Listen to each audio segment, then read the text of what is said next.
Salut, c'est Trado. Je vous propose dans cette vidéo la mise à jour de la préparation de la semaine de trading sur euro-dollar, sur Bitcoin et sur Ethereum et pétrole. Je vous retrouve juste après ça. Je vous rappelle que tout ce qui suit est donné à titre purement indicatif, sans donner aucun conseil. On commence par l'euro-dollar en données journalières. Comme vous pouvez le voir, les taux est toujours là pour l'euro-dollar. Nous sommes pris donc en tenaille entre la résistance journalière des 1,1931, 1,1966, zone au-dessus laquelle on n'a pas réussi à clôturer depuis des mois. Et de l'autre côté, un support en données journalières compris entre 1,1760, 1,1695, zone qui maintient les cours à flot chaque fois que les baissiers tentent de faire décroître la paire en dessous de ce niveau. On rebondit, on bascule du côté des données 4 heures à présent. Et voilà ce que l'on obtient en données 4 heures, comme on peut le voir. La tendance est neutre. On est dans une situation où les moyennes mobiles se lovent l'une autour de l'autre.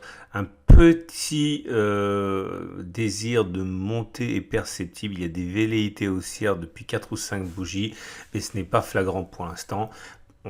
À l'heure actuelle, la tendance est objectivement neutre. En tout cas, ceux qui veulent trader à la baisse attendent sans doute que l'on revienne sur la résistance journalière des 1,1931, 1,1966, zone à partir de laquelle les cours ont reflué les précédentes fois. Ou alors éventuellement pour vendre le fait que l'on casse le support journalier et que l'on clôture en dessous des 1,1695 pourrait être également être mis à partie, à profit par les traders baissiers. À l'inverse, ceux qui veulent acheter dans un contexte où il n'y a pas de tendance, eh bien attendre que l'on revienne sans doute sur le support journalier des 1,1761, 1695 et qu'un signal haussier se matérialise, ou alors que l'on clôture au-dessus de la résistance H4 1,1987, 1,2012 à condition que les moyennes mobiles soient ascendantes à ce moment-là. Pour les plus pressés, peut-être une autre alternative plus dangereuse naturellement, c'est de constater que nous évoluons en dessous d'une oblique. Et le fait que l'on casse cette oblique du bas vers le haut dans un contexte où les moyennes mobiles seraient ascendantes pourrait inciter certains traders haussiers pressés à rentrer à l'achat s'ils trouvent des signaux adéquats. Mais encore une fois, lorsqu'il n'y a pas de tendance établie, les traders préfèrent utiliser en général les supports et les résistances dessinés sur l'unité de temps supérieure. On passe à Bitcoin, Bitcoin en données journalières, pour constater que nous sommes sur une zone de résistance journalière. Les 10, 591, 134 étaient zone de support qui a été testé de multiples fois avant finalement de casser. C'était sur la séance du 5 septembre, date à partir de laquelle le changement de polarité est devenu effectif et nous sommes maintenant dans une résistance. Le prochain support est à 9870, 10 088, zone ici qui a montré sa capacité à faire rebondir les cours. C'était entre le 5 septembre et le 9 septembre. On descend d'une idée de temps, regardez données 4 heures pour constater que la tendance est plutôt haussière puisque nous sommes au-dessus de la moyenne mobile à 50 périodes qui montent et au-dessus de la moyenne mobile à 20 périodes qui montent.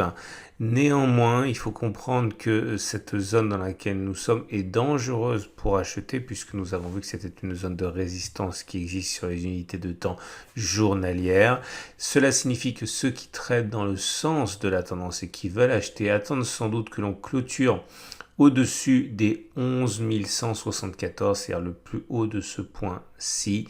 Une clôture au-dessus de ce niveau permettrait aux traders de chercher des points d'entrée haussiers, puisque nous serions au-dessus de la moyenne mobile à 20 périodes, au-dessus de la moyenne mobile à 50 périodes, toutes les deux ascendantes, et au-delà de l'obstacle journalier qu'on a mentionné. Il serait quand même préférable pour ceux qui veulent être prudents d'attendre que l'on clôture au-dessus de la zone orange en données journalières pour être sûr que l'obstacle est battu en brèche. Ceux qui veulent acheter peuvent également attendre que l'on revienne sur la zone de support qu'on a mentionné, c'est-à-dire le support journalier des 9870, 10 088 pour essayer de débusquer des signaux d'achat qui se manifesteraient. Pour les traders qui ont un biais baissier, eh bien la zone actuelle est parfaite pour chercher des signaux baissiers si ils apparaissent. C'est une zone, on l'a dit, de résistance journalière, donc normalement plus forte que les zones de résistance en données 4 heures.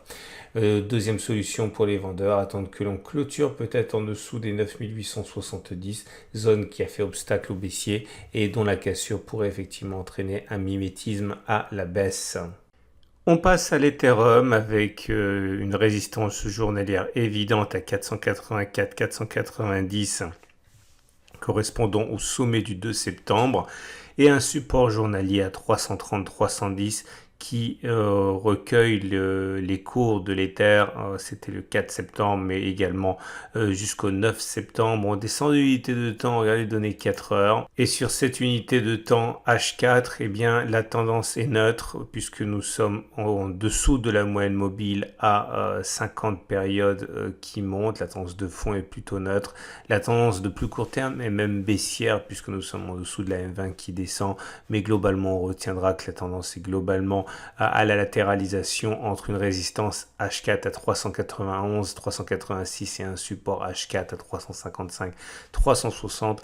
On latéralise dans cette espèce de canal depuis la semaine dernière, depuis même le 13 septembre.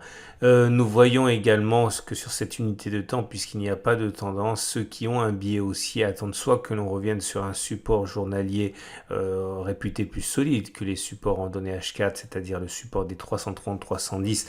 Un signal haussier pourrait être saisi sur cette zone par les traders qui ont un biais haussier. Autre solution, attendre que l'on clôture, que l'on passe la résistance H4 des 391-386 à condition qu'au moment où cela se produira, eh bien les moyennes mobiles soient ascendants, donc en tendance haussière. Solution alternative pour les traders qui ont un biais baissier, éventuellement chercher des signaux d'entrée sur le support H4 cassé, une fois que l'on aura clôturé en dessous des 355, puisque le support et l'obstacle baissier aura lâché, il y aura peut-être un peu de terrain à parcourir avant le support journalier des 330-310. Il faudra néanmoins qu'au moment où ce support lâchera, eh bien les moyennes mobiles soient descendantes, signe d'une tendance baissière sur cette unité de temps. Et on achève ce tour d'horizon avec le pétrole Brent en données journalières. La résistance sur laquelle nous sommes est à 44,76, 44,05 le baril. On le voit bien, hein, c'était une zone de support qui a été cassée, qui a donc changé de polarité, elle devient résistance, elle a fait refluer les cours le 18 septembre. Le support journalier le plus immédiat est à 39,76, 40,61 le baril, zone qui a recueilli les cours et qui les a fait rebondir entre le 8 septembre et le 15 septembre. On descend d'unité de temps. Et sur les données 4 heures, on voit que la tendance par contre elle est haussière. Hein. Nous sommes au-dessus de la moyenne mobile à 20 périodes qui montent, au-dessus de la moyenne mobile à 50 périodes qui montent. Néanmoins, le coup d'arrêt a été donné il y a quelques jours, on le sait, sur la résistance journalière des 44,76, 44,05, car c'était une résistance qui restait sur une unité de temps supérieure. Ceux qui veulent se mettre dans le sens de la tendance attendent probablement que l'on clôture au-dessus de la résistance journalière des 44,76, 44,05 en données jour pour l'invalider et ensuite saisir un signal haussier qui pourrait se manifester.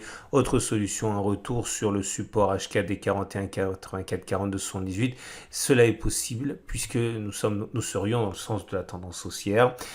Ceux qui veulent au contraire privilégier un signal baissier attendent un aveu de faiblesse sur la résistance journalière des 44, 76, 44, 05 comme il y en a eu un, c'était sur la bougie de vendredi 18 septembre pour éventuellement trouver matière à spéculer à la baisse. Voilà ce qu'on pouvait dire. Je vous invite à retrouver à la fin de cette vidéo l'analyse technique de moyen terme et également la préparation de la semaine de trading sur les indices.